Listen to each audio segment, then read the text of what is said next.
వందే మాత్రం. నేను మీ journalist Navata. Welcome to R voice. ముందుగా ఒక వీడియో చూపిస్తా, చూడండి. చూసిన తర్వాత మాట్లాడదాం.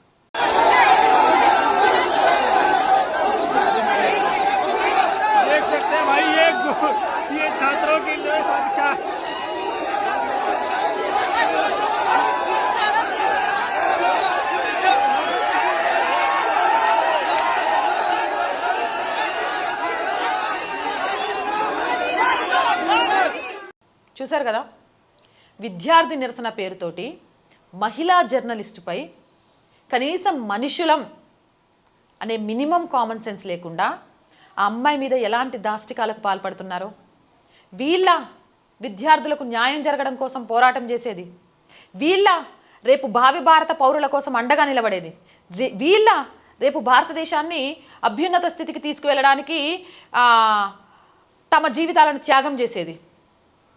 ఆడపిల్లరా బాయ్, అంటే నీకు అనుకూలంగా మాట్లాడకపోతే నిన్ను ప్రశ్నిస్తే ఎవరినైనా ఏమేం చేస్తావా?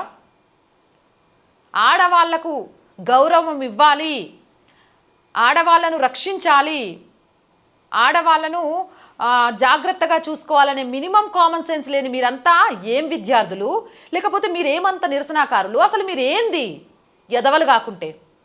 ఇంకా కొన్ని వీడియోలు చూపిస్తా, చూడండి.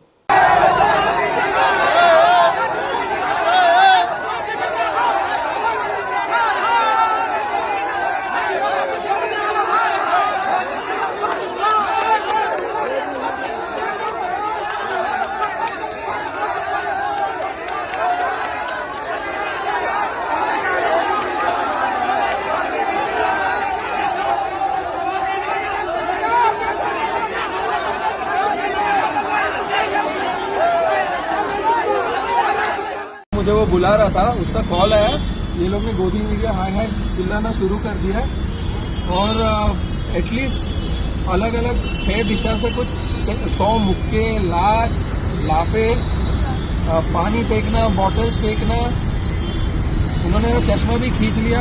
मुझे चश्मे के कारण थोड़ा अभी दिख नहीं रहा है, मैंने बताया उनको कि चश्मे के ना नहीं दिख रहे, मत मारो, मुंह पे मत मारो, मुझे जाने दो, मैंने कुछ किया ही नहीं है, निकल ही जा रहा हूँ। तो उतनी देर में वो लोग ने धक्का करके गिरा दिया और फिर लात तब भी मारने लगे। मोबाइल वगैरह भी आपका स्नैच कर लिया? मोबाइल, घड़ी, चश्मा सब छीन लिया उन लोगों ने। हाँ, और ये फाड़ दिया। कंप्लेंट किया आपने इसमें? हाँ, पार्लियामेंट स्ट्रीट पुलिस स्टेशन में एक रिटन कंप्लेंट दी है। చూశారు కదా, ఇది అక్కడ జర్నలిస్టుల మీద జరుగుతున్న దాడి. వాళ్లకు ప్రతికూలంగా ఒక్క ప్రశ్న అడిగినా సరే, మీ ఉద్యమంలో న్యాయం లేదు కదా, ఇక్కడికి వచ్చి ధర్మ వ్యతిరేక మాటలు ఎందుకు మాట్లాడుతున్నారు, ఇక్కడ అల్లా గురించి ఎందుకు మాట్లాడుతున్నారు, ఇక్కడ ఉగ్రవాదిని విడుదల చేయడం గురించి ఎందుకు మాట్లాడుతున్నారని అక్కడున్న జర్నలిస్ట్ ప్రశ్నించినా వాళ్ళని ఎంత దారుణంగా హింసిస్తున్నారు అనేది ఆ వీడియోలు చూస్తే చాలా క్లియర్గా అర్థమైంది కదా. ఇదా ప్రజాస్వామ్యంలో నిరసన పేరుతో జరిగే దాష్టికం, ఇదా విద్యార్థుల పేరుతో జరిగే దారుణం. ఇదేనా మీ నిరసన? ఇదేనా మీరు నేర్చుకుంది? ఇదేనా మీ సంస్కారం? ఈ సంస్కారాన్ని చూసి మీకు మద్దతు ఇవ్వడానికి భారతదేశంలో ఉన్న వాళ్ళంతా మీకు కోసం రావాలా? 4th ఎస్టేట్ అని చెప్తారు. ఈరోజు కనుక ఇదే మీడియా, సోషల్ మీడియా లేకపోతే మీరు చేస్తున్న దారుణాలు బయటకు వచ్చేవే కాదు. మీకు వత్తాసు పలుకుతూ, మీరు పైసలు ఇస్తూ, మీకు అనుకూలంగా రాస్తేనేమో ఏం కాదా? అలాంటి వాళ్ళు సురక్షితమా? మీ తప్పులను ఎత్తి చూపితే వాళ్ళని ఘోరాతి ఘోరంగా అవమానిస్తారా? దీనికి సంబంధించి జర్నలిస్టులు కేసులు కూడా పెట్టారు. ఆ జర్నలిస్టులకు మద్దతుగా ఆర్ వాయిస్ మాట్లాడుతుంది, మద్దతుగా నిలబడుతుంది. ఇలాంటి దాష్టికాలు చేసే వాళ్ళని ఏమాత్రం కూడా ఉపేక్షించకూడదు. అవునంటారా, కాదంటారా? మీ అభిప్రాయం కామెంట్ చేయండి. జై హింద్, జై భారత్. అండ్ ఇలాంటి మోర్ వీడియోస్ కోసం our group of channels, our voice, our political, our Sanskriti 3 ఛానల్స్ని వెంటనే సబ్స్క్రైబ్ చేసుకోండి. కంటెంట్ బాగుంది అనిపిస్తే లైక్ చేయండి, షేర్ చేయండి, మీ అభిప్రాయాన్ని కామెంట్ చేయండి.